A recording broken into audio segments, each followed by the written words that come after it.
Hey everyone, welcome to the Real South Africa. What we wanted to do is start with this beautiful montage of pictures. Just kind of let you know, hey, this is what it really is. This is what it really looks like. And if you are a tourist coming for the first time, these are the kind of scenes and kind of stuff that you should expect coming here.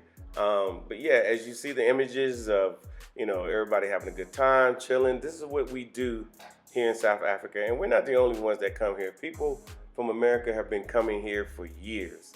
Obviously, you saw the former First Lady. You see, Alicia Keys. Will Smith and others. Everybody comes here, but at the end of the day, it really all comes down to the man who's the father of the country, who made it possible.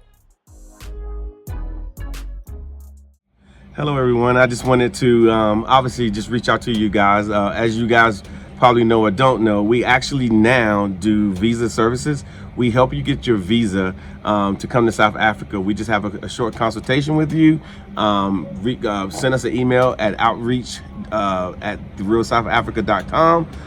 And then at that point, we'll have a conversation, and then we can start working with you to get your visas. Now, today we had a great day. Had an opportunity to go and speak to the people at Invest SA. So continue to watch this video. As you will see, it's very informative, things you need to know. And of course, like I said, watch it several times, share with your friends for a lot of reasons. But the big reason is because you're getting good information that can help you in your life.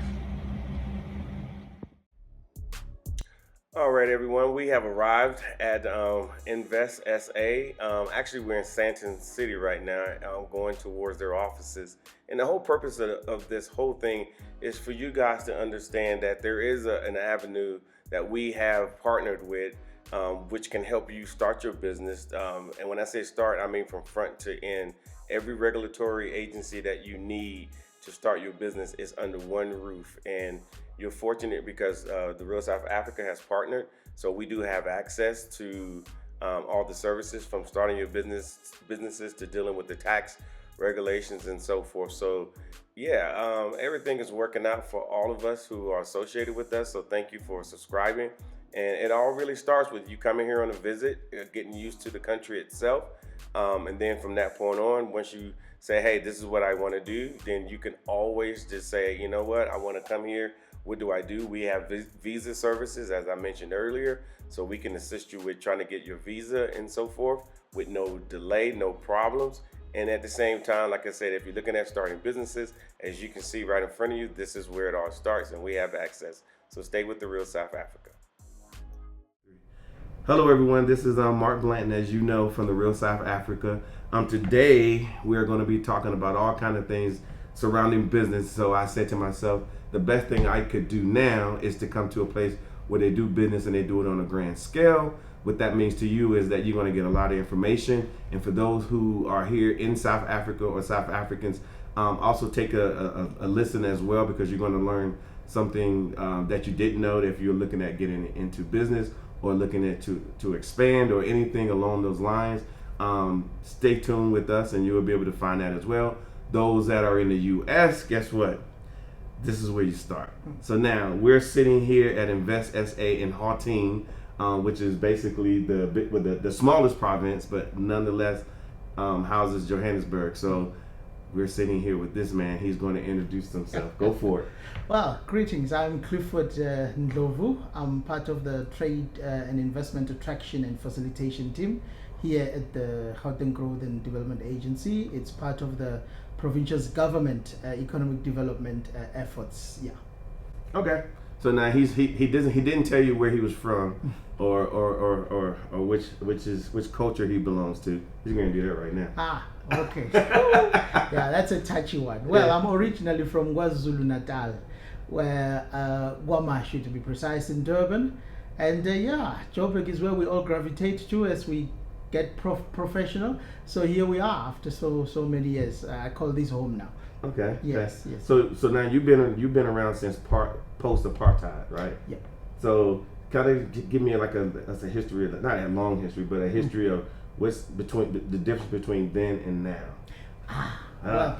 There are so many dimensions to that. I think politically it becomes very clear. We are a society in a shift. We've moved from pre-apartheid to the big celebrations to a hard hit on reality, and now we're recalibrating. I think that would be the summary of it. We're looking at what we missed, the blind spots, what we need to catch up on, how we filled the millennials and the Generation X's of this world who are challenging us to make way. And the born frees. And the born frees, of course. I think I'm classified as an elder millennial. That means I'm late 70s, early 80s. I won't go too far into that. But I think... I'm late 60s, by the way. Ooh, oh, there you go. Yeah. You know, big brother, booty. That's what they say. There we go. I think economically we've moved in the positive direction in the main. I'll give you an instance. Someone like me was born in the truest of townships. I'm talking about shacks, with our grandparents coming from the brick township, so to speak. And one had no prospects, I would safely say, before 1994. But through those negotiations around how do you take those who come from disadvantaged and disenfranchised communities and give them that opportunity through augmented programs, for instance, at universities and other places. One then was able to go and do a very sophisticated degree, I dare say, computer science to be precise. I know it might look odd, but you evolve with the times and you find your passion, and so did I in investment in economic development. So as a nation, I look at myself walking through this journey around what have we done right around creating opportunities, opening doors, and allowing black diamonds to emerge, to become participants. Because the one part that people often miss about programs like Black Economic Empowerment and affirmative actions and the like is that you're not necessarily creating competition for existing business, but you are really expanding the cake. You're expanding the economy and allowing it to come into full potential by allowing those players who were just relegated to the zone. So it's positive for everyone. And I think I'm one of those testimonies. Today I'm happily married to a Malaysian woman from Johor Bahru. So yeah, shout out to baby. Look at him. He's trying to get credit, y'all. He's trying to get credit. It's all good. But as you notice, he said a few terms. Those in the U.S. may not understand, which is black diamonds. Those are people who are on the come up. For those in here who are South African, you know, when we through the 70s, we used to watch shows like Good Times and watch other shows along those lines about people coming up, black people coming up in the U.S. And it's happened already in the U.S. And it's happening here in South Africa. It's I would say in the very early stages, because you guys only have 26 years of democracy, and you guys you've done a lot. Don't let nobody tell you have not. Here's a testimony right here. But at the same time, what we're going to do now, we're going to try to get into some of the opportunities and ways that you can do it. And Invest SA has put together a program to where we all from the U.S. Through investments and so forth, and then of course those that are here in South Africa who are looking at trying to raise their stock, so to speak. So tell us, Clifford, about Invest SA. Invest SA is part of our efforts to create efficiencies and reduce time and cost it takes to do business in South Africa. You have a lot of middlemen, the law firms, the consultancies, the private smaller consultancies who all act on behalf of, depending on what day it is, either the government or the investor or the trader who's interested in South Africa. So we thought, let's shorten that cycle and bring ourselves to the fore and be accessible. So we created a one-stop shop with various partners who are mainly on the regulatory and compliance space, because we believe that's where businesses need us. Then they can get on with the business of doing business. But they don't need to be bottlenecked with regulatory compliance matters around immigration, water licensing, air pollution. They need that out of the way as quickly as possible so they can start focusing on the business. So then we were established as this center that's your first point of contact, but it stays there. In other words, once we know you, you know us. This is the only place you'd ever need to go, whether you're looking for national services, provincial, local, and to an extent even private sector ones. Because we've got good relations even with embassies and other investment promotion agencies across the globe. Okay, so basically business can be done here. Everything is here from Department of Labor to DTI. They have representatives right here on ground, and they all can work amongst each other, and they work basically in the same office, right? Yes. Yeah. It's partly virtual, partly real, but thanks to COVID, we've had to now focus a bit more on virtual. But essentially, it starts with you getting to be known by us. So we onboard you into our system, then we understand what your needs are. Yep. Then we've got them all, from SARS with tax right up to VFS with applications, and the back office of VFS, Home Affairs, with the adjudication of your applications. We've got all our metros, Tshwane, Ekurhuleni, Johannesburg, Yep. even Mfuleni, which is a far south one in the Vaal. But we also have partners like Ernst & Young, Mercantile Bank, among others, and the Department of Agriculture and Rural Development, which, odd enough, for an economy as tertiary as ours, you might not expect, except they are responsible for the environmental management in the province. So all those sensitive areas, wetlands, protected species, land use, they are the ones who make those decisions. All of these then are accessible via GGDA to you without you having to discover that information, because once we understand your intentions, we're able to bring them to gravitate around your needs. Exactly. Yep. So now we're in Gauteng, but keep in mind there are other Invest SAs throughout the country itself. But we're focusing here because whatever you learn here, you probably can learn. It's going to be a little different, and based on like what they have. Like for example, I'm literally looking at the manual here, and it's Gauteng, which is the state, is broken down to several different areas. So we got the city of Tshwane. And according to here, they do things around automotive, and I'm sure they do other things as well. And then Ekurhuleni, which is I think manufacturing, and that's kind of what I want to pause on for a second, because tell me about the manufacturing base there in Ekurhuleni. Yeah, Ekurhuleni gravitates around a future concept called the Aerotropolis, meaning because Ora Tambo International Airport, used to be known as Johannesburg International Airport, is the hub really in the Southern African region for travel, trade, and logistics. Then a city was built around there, focusing on manufacturing. It contributes about 40% of South Africa's manufacturing, and thanks to that airport, then it's easy to send and receive your goods to the rest of the region, and I dare say even the rest of the world. And that's where its strengths are in the main. Okay. So basically, when I focus there, so if you have a product that you want to manufacture, it can be done there. You got the import-export stuff there already. You got all the compliance stuff that needs to happen. It can happen here in this office. So again, those are the types of opportunities that do exist here in South Africa. And keep in mind too, we have a lot of people that are asking about agriculture. Yes. Let's just kind of touch on that now. That's part of the Gauteng portfolio as well. Yes, very much so. Specifically on agro-processing. Now, we house about 24.5% of South Africa's population. So you are looking at quite a significant number of people who are looking to be fed. And because they live the city life, they also want their food pre-packaged, prepared, pre-cooked. So we're very strong on that, whether it's canning, whether it's the packaging that we do and send to the rest of the region. In fact, 2 months ago, I learned that apparently 90% of ice cream consumed in SADC goes past Midrand. There is a group of warehouses there where the likes of Woolworths and Checkers and others do some manufacturing, and apparently it all goes via there. So we do our best to be able to cater for our population.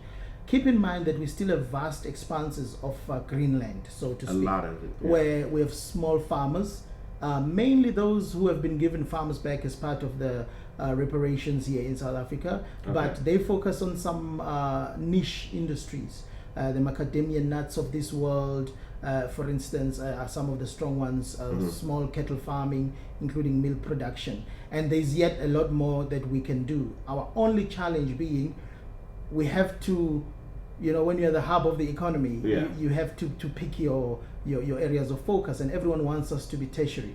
So financial services, trade, transport, and the first world industries are what a lot of investment has been put to. The results are good. I mean, if you can think of a bank, a consultancy that's global and in Africa, chances are within the square mile of a year, it's you can find it, whether it's Citibank or the Johannesburg Stock Exchange, or the likes of Edward Nathan's, Sonnenbergs and Fragomens of this world are all here. So that's the balance we've had to strike now to say, do we really want to pull South Africa to the next level, or do we want to focus on primary industries? And I must confess, agro-processing is almost as primary as we get. But now we're looking at programs to capacitate the small holding farmers also to contribute to the food security of the country.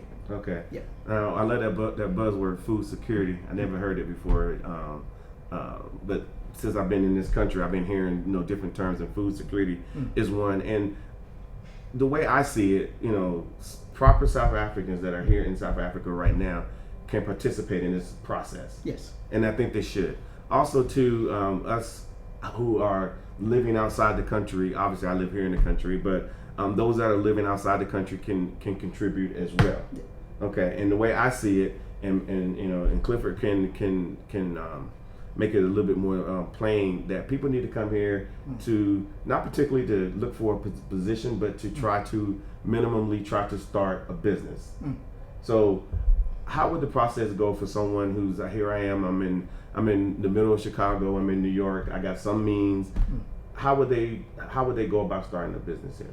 Well, first they have to pick what kind of involvement do they want. Do they want to be just a venture capitalist, or do they want to get in the ground, roll up their sleeves, and be there day to day?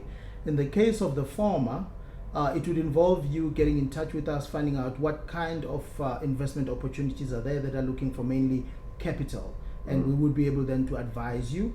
But we advise you with a disclaimer: you need to do the due diligence, and we encourage even our local people to do the same where you are concerned. But in case of those who want to get their feet into the pond, so to speak, through this one-stop shop center, one partner that we have is the Companies and Intellectual Property Commission. It's kind of the company registrar. That's the good place to start. That's when you register. You get your name secured. You get your company registered, and you put your directors and you list them as such. Then after, you are able to open bank accounts and the like. And once then you are ready, then you can start to ask us some of the quick questions around what kind of processes do you need in order to bring in the capacity you require from outside. Because we appreciate that you're not going to come in here alone and then recruit 99 people and you're the only one in the company. You need expertise that you trust from your country. Thanks to Home Affairs VFS, we're able to facilitate not just the processes of application, but the conversations around the unique business needs that are there. And ideally, then you'd pick a spot, a land, and people talk about green fields and brown fields. We borrowed that from America. You did? Yes. Green fields mean there was grass, and then you came and you removed the grass and put a business there, a structure. Brown fields, of course, there was no grass. Somebody already removed it. So if you're looking for an existing facility, whether it's a building or another form of structure, that's where we take you. Thanks to our Department of Agriculture, we're able to identify the right size of land with the correct service, water, electricity, the road infrastructure, for instance, that is there. And then once you've identified your site, hopefully by then, of course, you know what sector you want to get involved in. Then we bring in our extended partners. I'll give you an instance. You might find that you are focusing on mining. We'd have to bring in the Department of Minerals and Regulation, and then there'd be the ones that would be facilitating those conversations. They can tell you about their compliance and where you need. And because we are government owned, we get in on the second floor of these institutions. So now you guys see, I know a lot of times you hear me talk about coming to South Africa to start a business. A lot of you guys, especially in the U.S., have a lot of unique skills and skills that you may feel like, okay, I'm a nurse. This is what I do, so let me come here to be a nurse. And there's nothing wrong with that. I think you should, if that's what your passion is. But keep in mind, you can always start a business around that and employ South Africans, and or, like I said, bring something to the table that you may not have thought of. But if you've been listening to this for a while, you should be getting a little bit excited about the opportunities that you have. Indeed. Here in this country, and you can have full access, as he spoke of earlier. all the entities that you need are right here, not spread out throughout South Africa, but they're actually right here, and we can actually get on board, and not at as you said, going to the website trying to find it on Google. You can actually get on board right there in the middle, and get the information that you need and start moving your process along. Now, the one thing that I will say, I know as Americans, and maybe other people in the diaspora, we got to understand that this is a whole different culture, and things don't move at the speed of light. They just don't. But this right here is about as close as you're going to be able to get. So again, be patient, but at the same time, you will look back a year later and say, wow, I love the business that I started here in South Africa. I'm compliant with everything. I'm getting help from all different locations in all different areas. And at the same time, obviously the biggest part is being able to integrate with home affairs to go ahead and make sure that you can stay, make sure you can, use those avenues to ultimately get your temporary residency, get your permanent residency, which is a process. And then of course, if you decide that you want to go a little further and get your citizenship, you can do all this. But a lot of it takes, your effort. It's not a fill out one piece of paper and you're in. Yeah.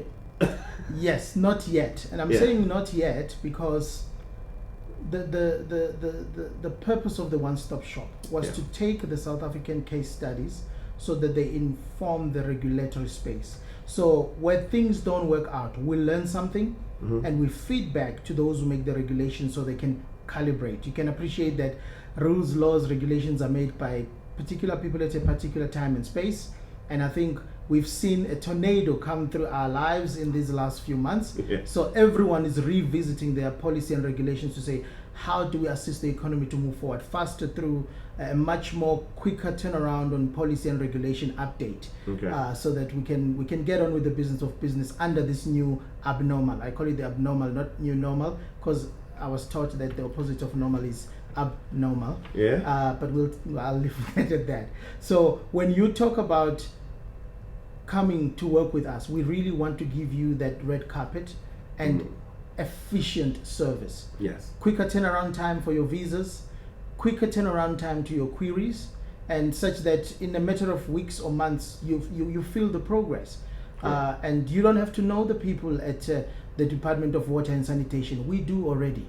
You don't need to meet with them unless it's absolutely necessary. We'll check on them every hour, every day, while you sort out any other business matters. So efficiency is in our spirit, along with continuous improvement of our service. Excellent. So again, we're here. We always try to bring you what's real here in South Africa, and as you're probably gathering that, your first interaction with South Africa is for us coming here as a tourist, coming here, visit, see the infrastructure, see it all for yourself.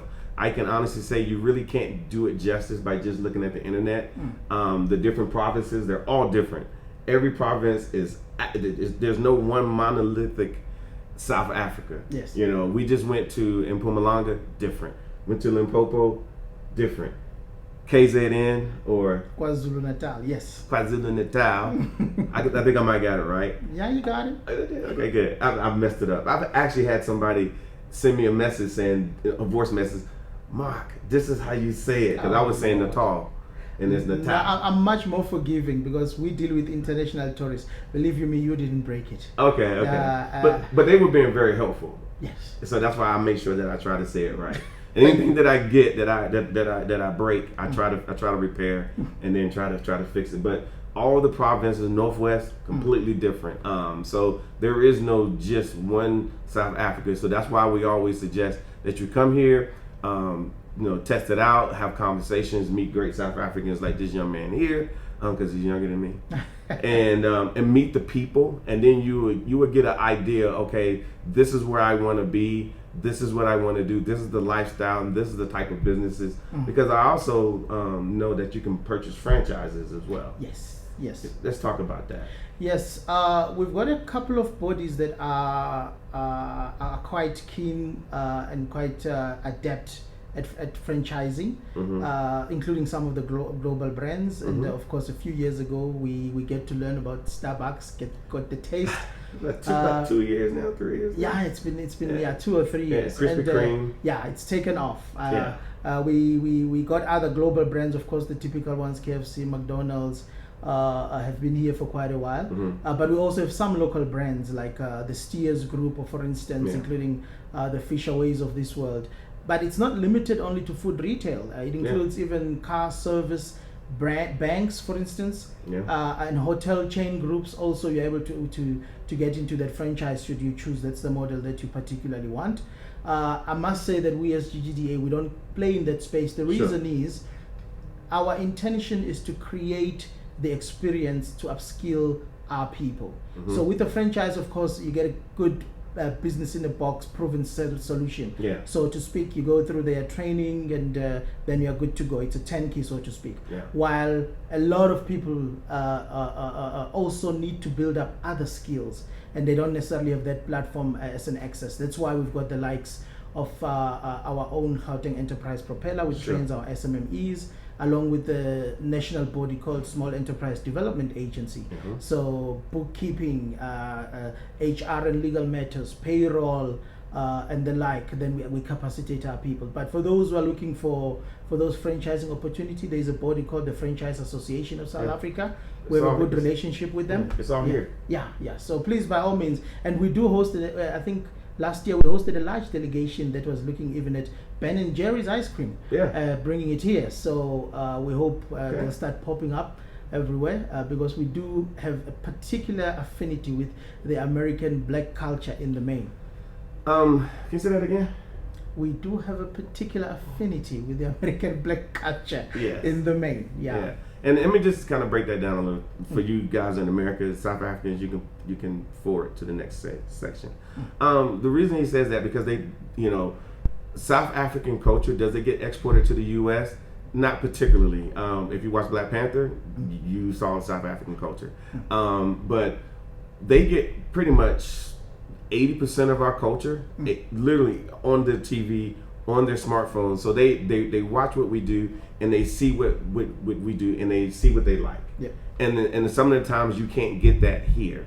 In the U.S., we take it for granted. Oh, it's just whatever. But you can form a whole business around that. Bring it here and do very well because they saw it on TV and they're like, I really want to have American barbecue. Indeed. We still use wood and coal. You guys, I think you use gas, among others. But there is a lot more. I mean, I grew up on Martin Lawrence, Wesley Snipes. Hell, I even dabbled on Sidney Poitier at some point. A bit old for me at the time, but I truly appreciate it. In fact, you mentioned Good Times earlier. My father and I are rewatching it. We're on season 5, so it's absolutely fantastic, and it's so impressive to see how the issues have always been there. And as you will see, he was talking about American culture, being a South African. A lot of that stuff is being exported. So a lot of the things that we do as African Americans can actually be brought over here and monetized. So just think about some of the things that you can do. Don't always be thinking about a job. Like I said, he talked about the show Good Times. He didn't talk about the Jeffersons. You ever heard of the Jeffersons? I've seen a couple of episodes, but I haven't watched it as religiously as I did with Good Times. It's crazy. It's crazy. There's a part in there where Penny gets burned by the iron. You haven't seen that yet? Janet Jackson is on board now. That right there is still traumatic for a lot of us, and we know. No. It was traumatic, and I was so glad because I watched it with my daughters and my father. They are 9 and 13. The other one turned 13 yesterday. Happy birthday! And they can relate, and they get to see what other households might be like, and they get to ask those questions. Why would someone do this? And they get to see it and be able to share that experience and grow as a family. So the adoption process, dealing with drugs and bullies, and all those topics are covered very effectively and honestly. There's no sugarcoating about who takes a bribe, who doesn't. We know about the elder men, who always say, and you too, Wilona. So it's quite a very I think current experience, odd enough. And my kids keep asking me, "Are you sure this was made in the 70s?" Yeah. I say yes, it is. But the issues are so pertinent. That was my life. Yeah, dealing with unemployment, Yeah. Scarcity, Yeah. crime, and all that. But what I like most specifically, sorry, we're getting into good time. No, now, this is good. This is it does not pretend that everything has a happy ending. Mm-mm. It really gives you that reality that this is what happens in real life.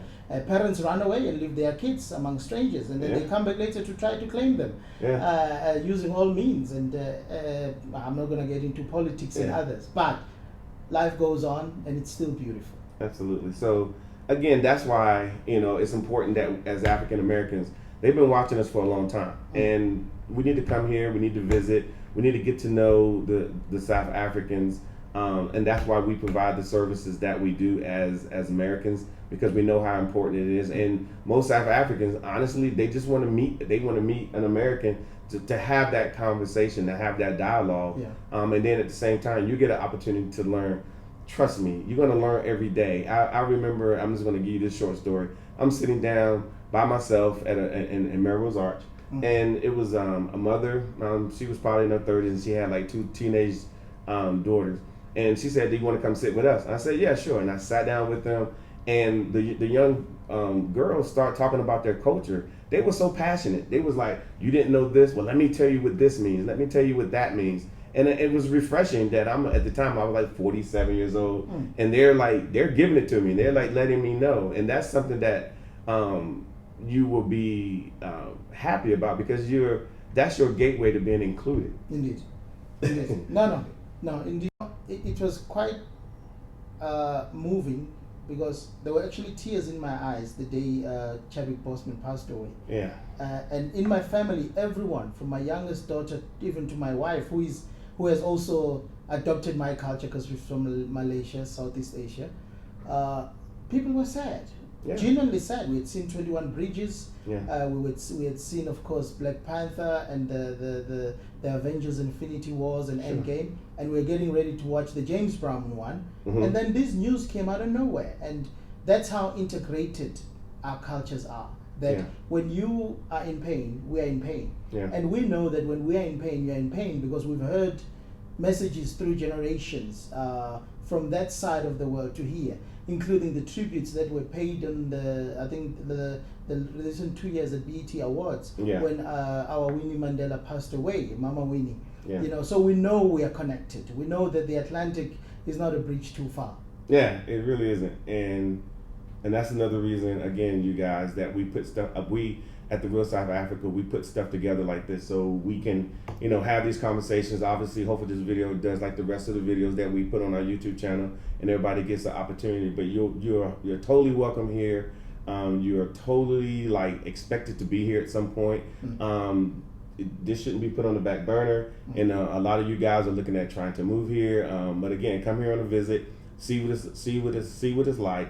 And then if you're saying to yourself, you got time to put together your business plan, to get your company registered here, to use all the resources that are here, you have a straight path to getting here. You just kind of got to follow the rules, and first learn the rules and what they are, and then just follow them. And then one day you'll be sitting here in South Africa, with a cooler box.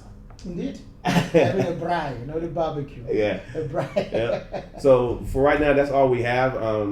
Based off, obviously how this video go, we'll come back and we will sit down with Cliff, and since he's the man here, right? Yeah, too kind, sir.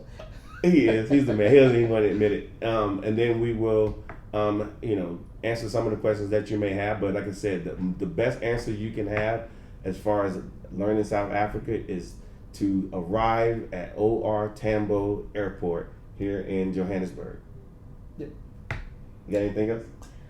No, except we are humbled when we realize that these things are not just fantasies. We've got those connections that enable us to link to each other, and hopefully will continue to reveal to you the real South Africa.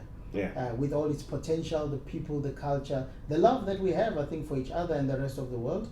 And we thank you and your team also for raising the flag, for showing us the real South Africa. I mean, I'm a real South African, born, bred, educated. Yeah. Thank you.